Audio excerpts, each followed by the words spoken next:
this is Wendy Ann Lindquist, and welcome to the Hudson Hat video tutorial on completing the brim. On the Hudson Hat, you'll see that the brim is worked in a long rectangle. It's folded and joined to form the circle around the body of the hat.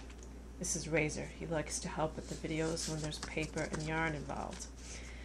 So what the instructions say to do is evenly pick up the correct number of stitches for the size that you're making. In this case, I'm making a medium size, so I'll pick up 80 stitches evenly around the brim after I've joined it. The joining is simply the last row of the rectangle. You knit together with the cast, or you purl together with the cast on edge.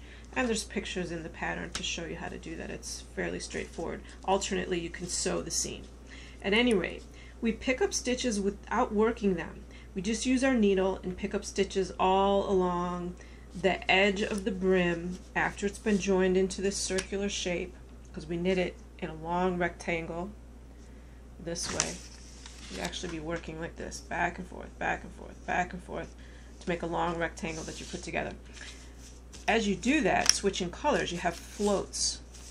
Floats are the non-working yarn. You don't want to cut yarn and reattach it every batch of colors that you're using.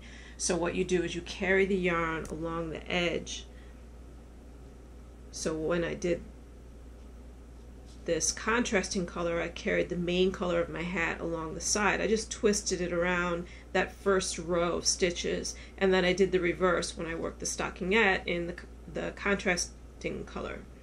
Excuse me, the main color of the hat. I carried the contrasting yarn up the side and just attached it by twisting it around my working yarn at the beginning of the row. So this is a rather unsightly edge. You don't want it to show up on the bottom of the hat when you flip the brim up to wear it. So we pick up stitches with the right side of the brim facing, like you see in the picture here. The stitches were picked up along this edge so that it can be nice and neat. Now, because I'm making the medium, I'm picking up 80 stitches. This design calls for 10 sets of the contrasting color and the main color. So within the 10 sets that make up that long rectangle that gets folded, to make a medium-sized hat, I need to pick up 8 stitches for each one of the sets. 10 times 8 is 80. So what I did was picked up 5 stitches along the contrasting color and then 3 stitches along the main color.